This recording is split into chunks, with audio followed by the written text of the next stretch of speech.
At 10:30 in the morning, Officer Alton Miller walked toward a black Mazda parked on a quiet stretch of road in Ozark, Alabama. Nobody had checked the trunk yet. The scene wasn't even secured.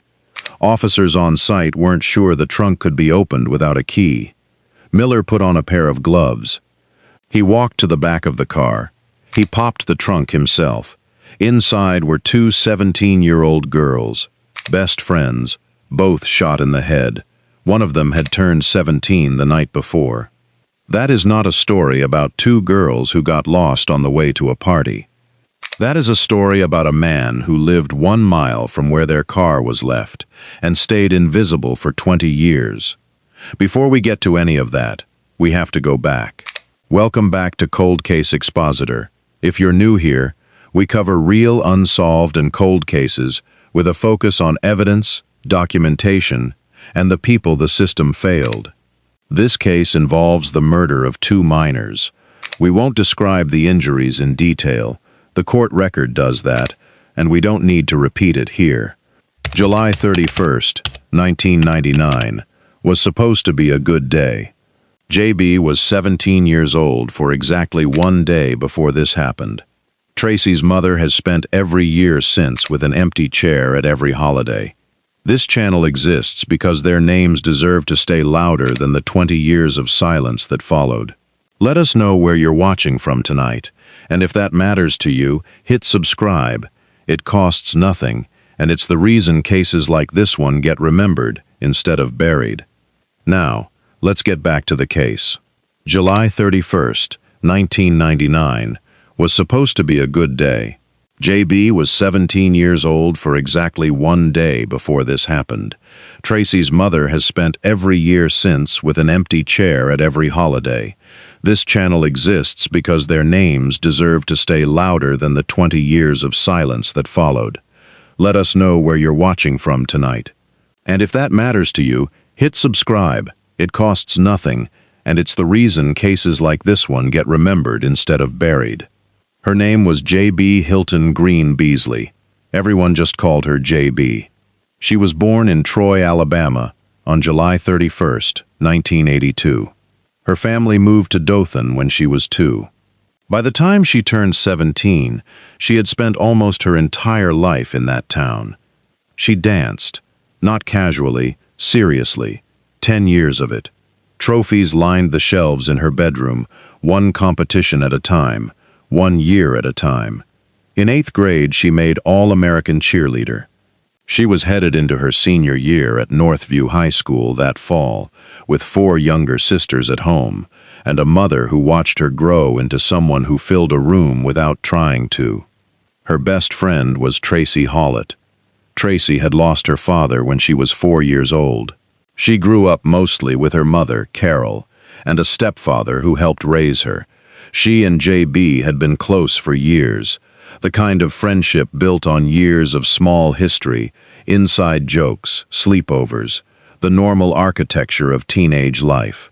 Tracie was also entering her senior year, also at Northview, 2 girls. One friendship, both 17, both with a future that had not been written yet. On July 31st, 1999, JB turned 17.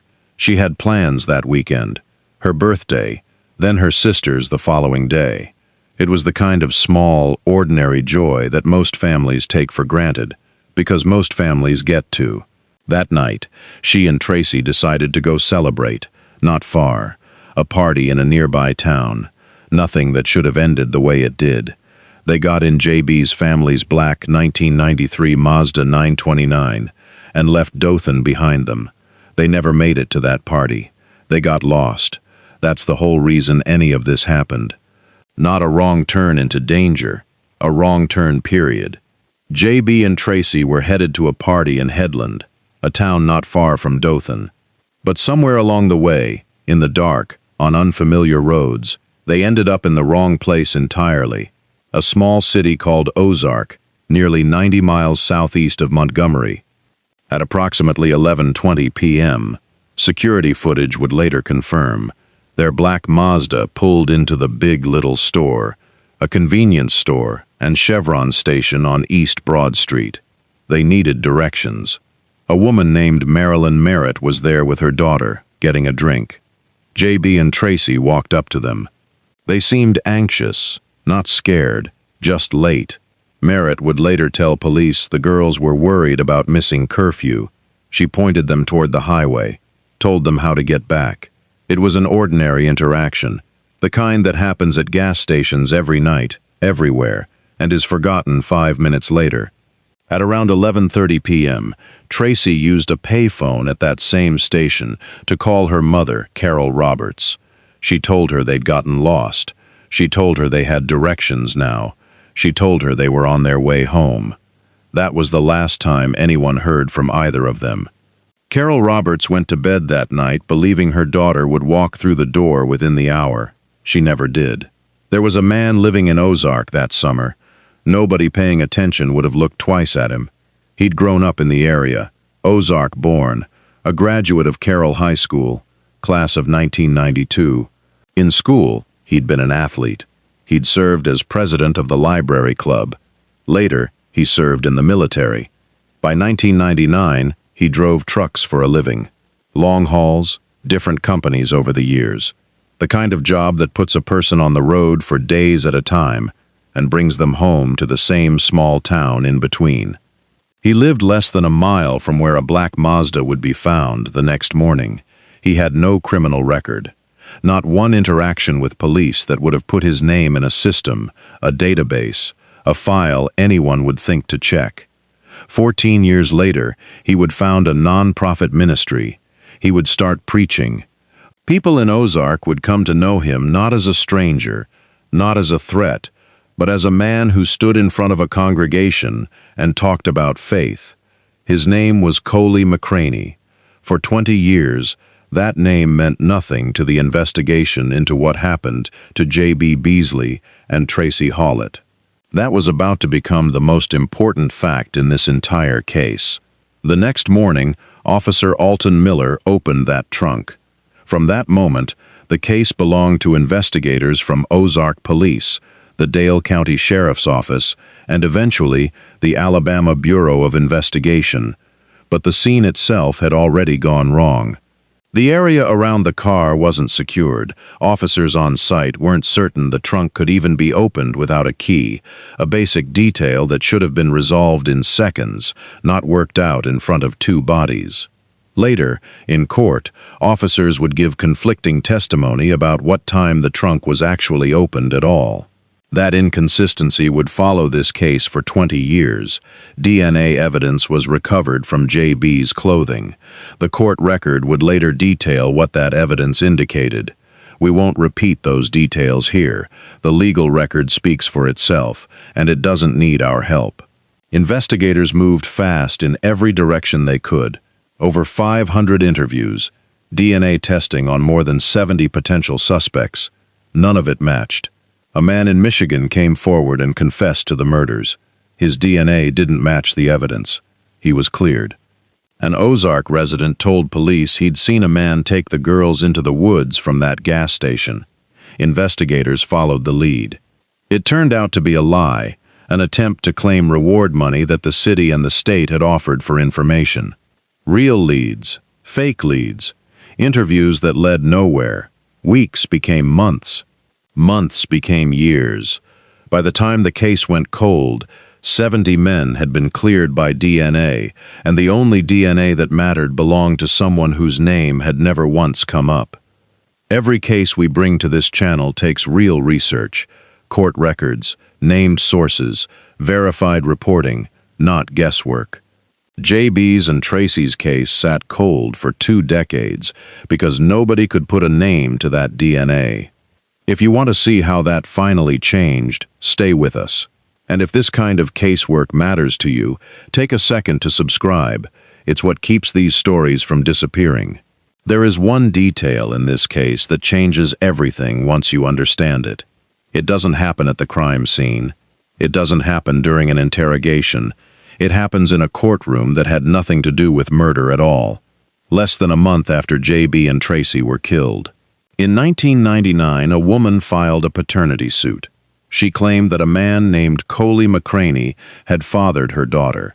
It was a civil matter, child support, not homicide.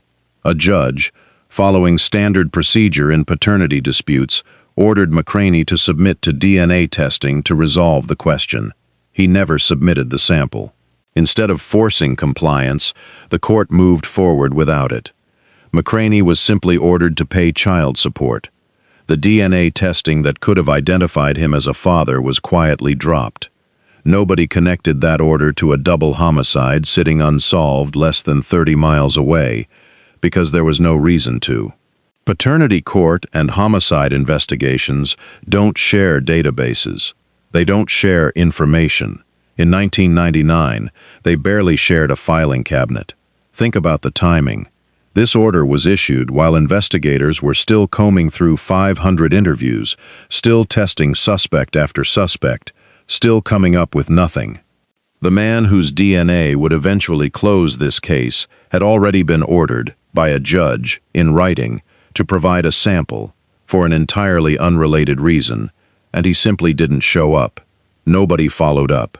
There was no mechanism that would have flagged that failure to a murder investigation 45 minutes away. The systems that existed in 1999 were not built to talk to each other. A missed paternity test and an unsolved double homicide occupied two completely separate worlds, even though the same man sat at the center of both. That single missed sample would sit, unaddressed, for the next 20 years. McCraney continued driving trucks. He continued living less than a mile from where the car had been found. In time, he would go on to found a ministry, stand in front of a congregation and preach. None of it triggered a second look. None of it needed to, because as far as any system could tell, his name had never come up. The case did not need a breakthrough in detective work to close. It needed a piece of technology that did not yet exist. For 19 years, the DNA sat in a police freezer in Ozark, Alabama. Not lost, not destroyed, just waiting, for a kind of science that hadn't been invented yet when it was first collected. Traditional DNA testing works by comparing a sample against a database of known offenders, people who have already been arrested, already been convicted, already left a genetic footprint in the system. That was the entire strategy for 2 decades. Test the sample, run it against CODIS, wait for a match. CODIS returned nothing, complete silence. Because the man this DNA belonged to had never been arrested for anything, he had no criminal record, he was invisible to any database built on people who had already been caught. Then, in 2018, everything about cold case investigation changed, not because of a new law, but because of a single arrest 3,000 miles away in California. Investigators identified Joseph James DeAngelo, the man believed to be the Golden State Killer, using a technique nobody had applied to a criminal case at that scale before: forensic genetic genealogy.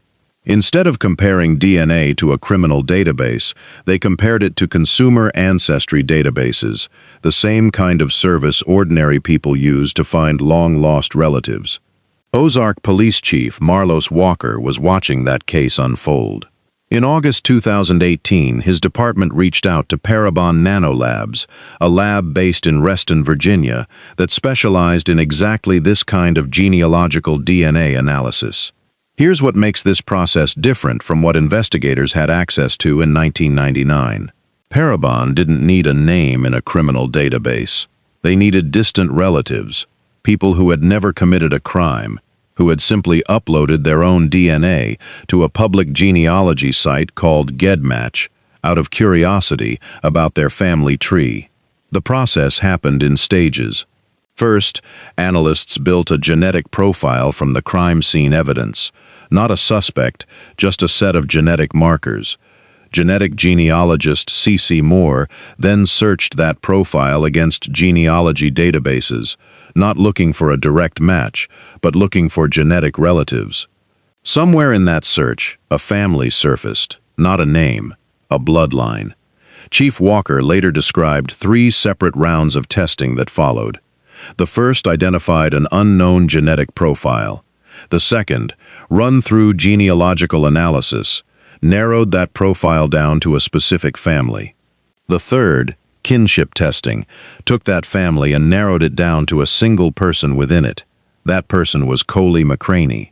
Investigators obtained a DNA sample directly from him. The exact method of how they got it was never publicly disclosed, a detail worth noting, because it matters later. That sample went to the state crime lab. It matched the evidence that had been sitting in a police freezer since 1999. Walker knew McCraney personally. They lived in the same city. When the results came back, he said he was surprised. "I'm a spiritual guy," Walker told reporters at the press conference announcing the arrest.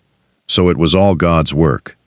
Read that quote again, and sit with the irony in it for a second. The man he was describing as God's work had spent over a decade running his own ministry. On March 16, 2019, Coley McCraney was taken into custody. He was booked the next day on charges of rape and capital murder. 19 years, 7 months, and 15 days after two 17-year-olds were found in the trunk of a car in Ozark, Alabama, investigators finally had a name. Coley McCraney pleaded not guilty to every charge against him: 2 counts of capital murder vehicle, 1 count of capital murder rape, 1 count of capital murder of 2 or more people, 1 count of capital murder during a rape, 1 count of capital murder of 2 or more people. Alabama Attorney General Steve Marshall would personally lead the prosecution. District Attorney Kirk Adams had announced from the beginning that the state would seek the death penalty. The trial began in April 2023, 24 years after the murders, long enough that some of the original investigators had retired, long enough that McCraney himself had built an entire second life on top of the one nobody knew to look at. His defense did not deny that he had been with J.B. Beasley that night. It denied that he had killed her. McCraney took the stand himself.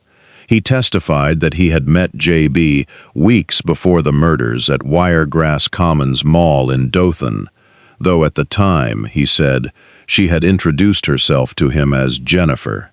According to his testimony, on the night of July 31st, he encountered her and Tracie again near the gas station in Ozark. He said he gave them directions back toward the highway, and that at some point that night, he and the girl he knew as Jennifer had consensual sexual contact inside his truck. He maintained that he never knew Jennifer was actually J.B. Beasley, a 17-year-old from Dothan, not the adult he claims he believed her to be. He said the girls then drove him back toward his home, and that they parted ways after that. He denied shooting either of them. The state's case rested on the DNA. Forensic evidence recovered from J.B.'s clothing had already tied McCraney to physical contact with her that night, a fact confirmed by lab analysis, not by his testimony. Examiners at trial could not conclusively determine whether the sexual contact between them had been forced. That ambiguity was presented to the jury exactly as it existed in the evidence, unresolved. What could not be explained away as consensual was what happened after. 2 teenagers were still found shot to death in the trunk of a car, 1 gunshot wound apiece, on a road less than a mile from where McCraney lived. During the trial, the families of both girls took the stand. Carol Roberts, Tracie's mother, told the courtroom, "I think the hardest thing that we've gone through is holidays with an empty chair that Tracie should have been in. She had spent the better part of 2 decades not knowing whether the case would ever move at all." Cheryl Burgoon, J.B.'s mother, told the court she would never get over losing her daughter. She didn't need to elaborate further. Nobody in that room needed her to. On April 26, 2023, the jury returned its verdict: guilty, on every count. The sentencing phase followed almost immediately.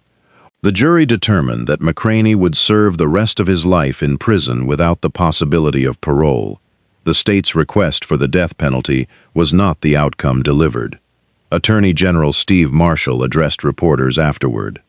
"We lost 2 precious girls," he said, "who didn't have the opportunity to grow up and experience life." He added that the verdict didn't bring closure, but it did finally answer the question the families had been carrying for almost 24 years.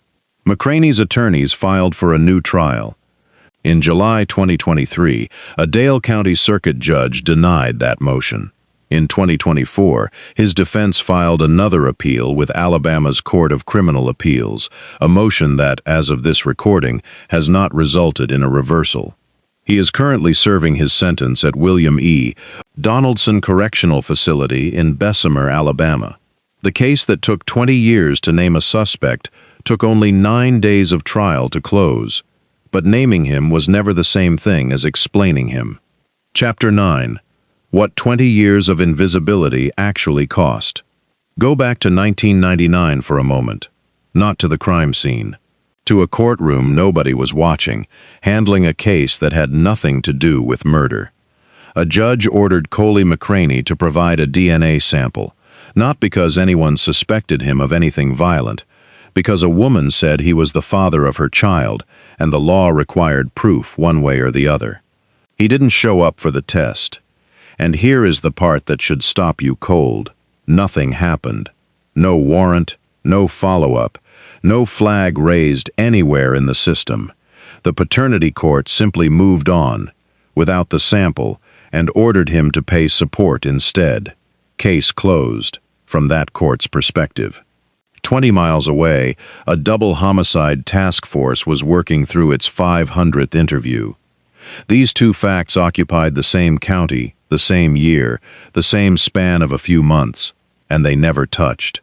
Because in 1999, the systems that handled family court and the systems that handled violent crime were not built to speak to each other. There was no shared database that would have flagged man ordered to submit DNA and failed to comply against unsolved double homicide seeking a DNA match. That kind of cross-referencing simply didn't exist yet. Sit with that for a second. The answer to this entire case had been legally compelled, on paper, with a judge's signature, 5 months after J.B. and Tracie died, and it still took 19 more years, a genealogy company in Virginia, and a break in an unrelated case 3,000 miles away in California to actually reach it. This wasn't a case where investigators failed to work hard enough. 500 interviews says otherwise. 70 suspects tested says otherwise. This was a case where the technology and the infrastructure to connect two unrelated legal proceedings simply hadn't caught up to what the crime required. And McCraney knew none of that pressure existed. For 19 years, he drove trucks across state lines and came home to a small city that had no reason to look at him twice. He built a ministry. He preached to a congregation who saw a man who talked about faith, not a man a judge had once ordered tested and never followed up on. Ozark Police Chief Marlos Walker knew him personally, lived in the same city, crossed paths with him the way neighbors do. That's not a failure of policing. That's exactly the point. This wasn't a stranger hiding in the woods. He was reachable, visible, known, just never connected to the one file that mattered. Ask yourself how many other cases are sitting exactly like this one somewhere else in the country right now. A name already on paper, in a completely unrelated courtroom, waiting for two systems that still don't talk to each other. J.B. Beasley was 17 years old for exactly 1 day. She spent 10 years of her life dancing, filled a shelf with trophies she'd earned one competition at a time, and was heading into her senior year with 4 younger sisters watching her lead the way. She had a birthday party planned. Her sister's birthday was the next day. That was the whole plan for that weekend. Nothing more complicated than 2 sisters celebrating, one right after the other. Tracie Hawlett had already survived losing her father at 4 years old, and had built a life anyway, a best friend, a senior year ahead of her, a mother who loved her enough to stay up waiting for a phone call that never came a second time. Neither of them made it to their senior year. 23 years, 8 months, and 26 days. That's how long it took from the night they went missing to the day a jury said the word, guilty.